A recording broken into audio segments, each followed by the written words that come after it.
Indeed. But you know what isn't on Crunchyroll? Yes. Big City Greens. The 100+ episode show that I had no idea was more than a 1-season wonder on Disney. Yeah. Yeah, I didn't either. This show caught my attention when I was staying at Disney World one time. I think I was just kind of flipping through. Like the only time I ever watched terrestrial television is when I'm staying at a hotel.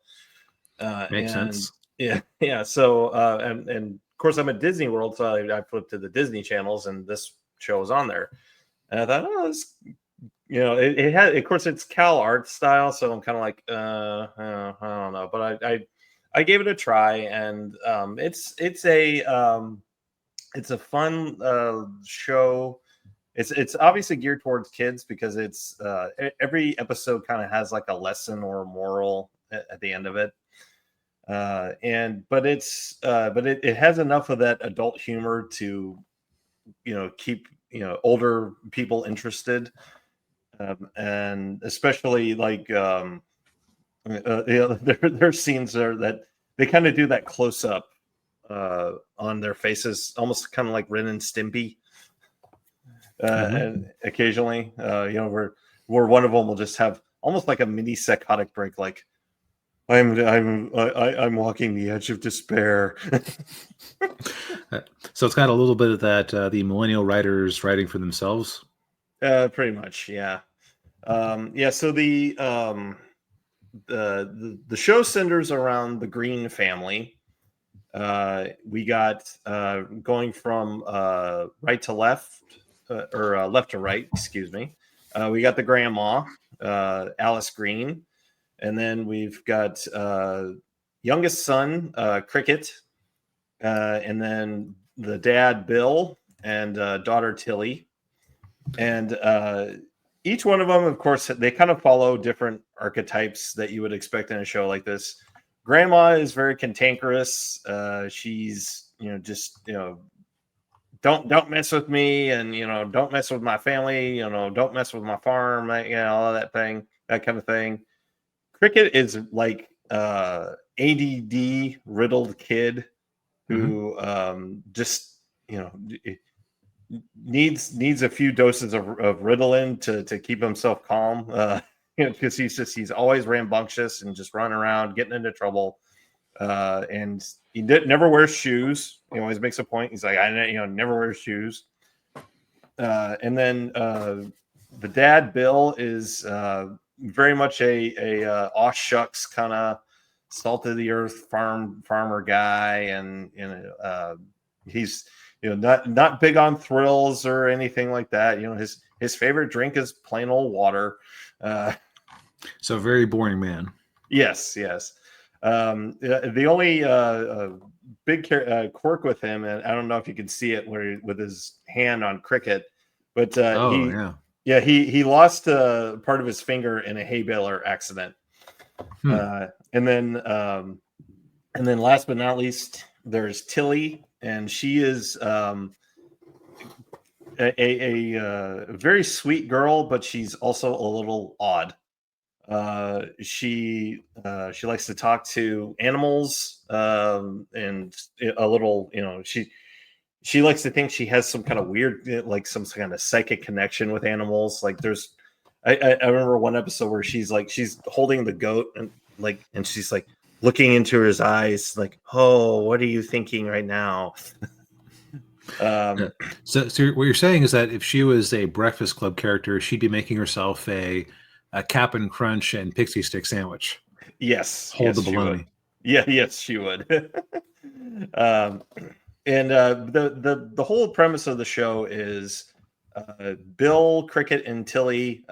They sell their farm out in the country, and they move to big city to live with grandma. And Genghis, yeah, the girl talking to a witch. They moved to big city to live with grandma because she still has part of her farm in this little alcove in the city.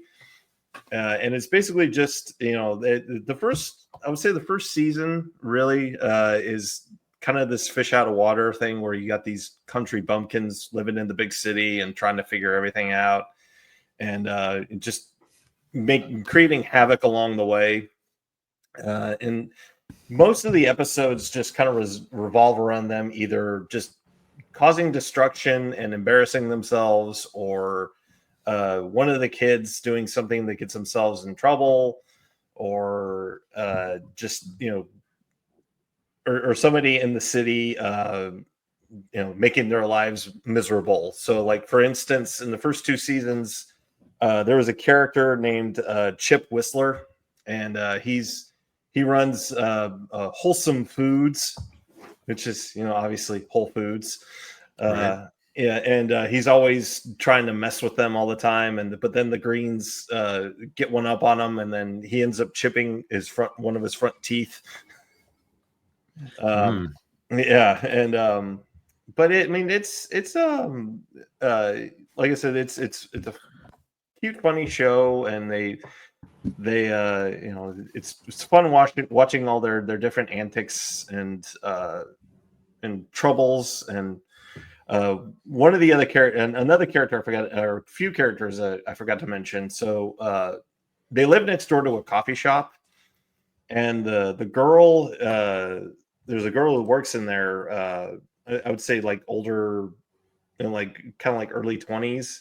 Her name's Gloria, and she's like this aspiring artist, and she's always getting into it with Cricket, because Cricket, I'm trying to remember what it was. He does something, and he like destroys the coffee shop, and then he ends up having to work there to pay off his debt.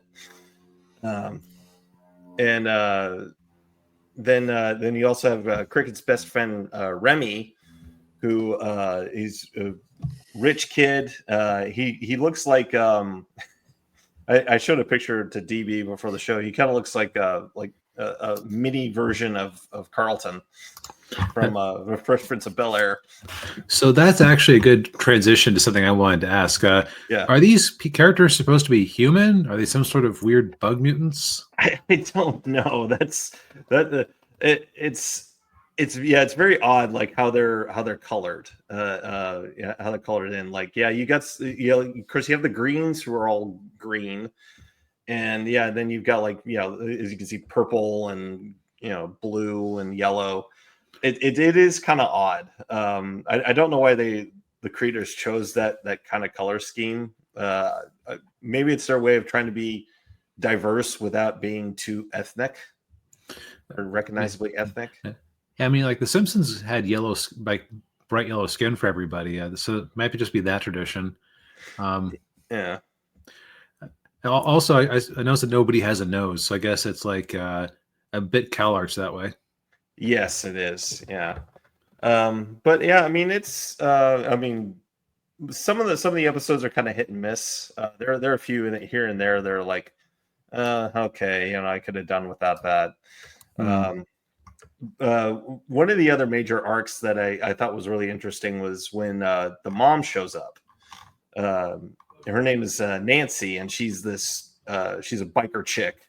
That's her whole thing is she's just, she wears a leather jacket and boots and jeans and rides around on a Harley. And she shows up about midway through the first season because she got out of prison for she was trying to help their farm. So, like, whenever she tries to help people, she does something that just makes it worse.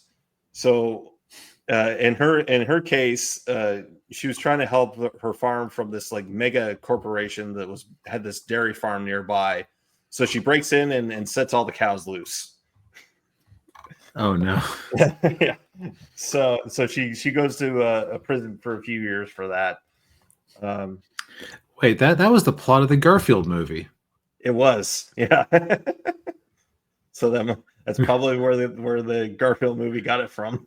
Man, whatever residual credit I gave them for a unique premise. Yeah. Just went out the window. Yeah.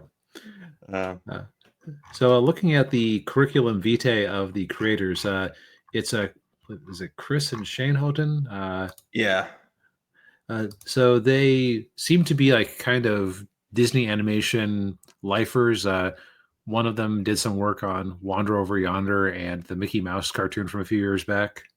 Uh, Um, the most unusual thing on their thing is that this must have been how they broke into the industry. They did. So did you ever see that Jack Black movie, Be Kind, Rewind?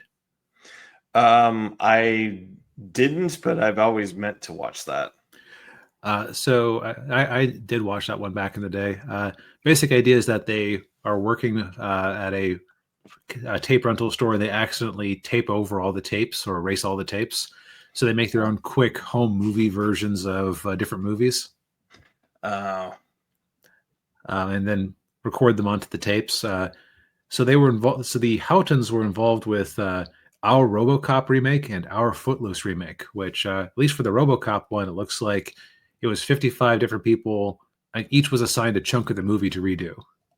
Oh, okay. And they contributed to it. Oh, okay. So they're making this sort of quirky animated show seems very in keeping with their style.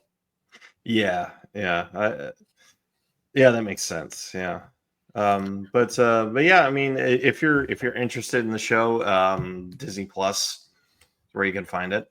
Oh. Now let's do a quick little bit of comparison here. If you were to recommend one kid's Disney cartoon to people, would you recommend this more or Gravity Falls more? Oh, I would recommend Gravity Falls more. Okay, so this is basically okay. I've watched Gravity Falls. I'm in the mood for more cartoons that can kind of appeal to an adult, but not too adult. This would be a solid choice. Yeah, I would say so. Yes.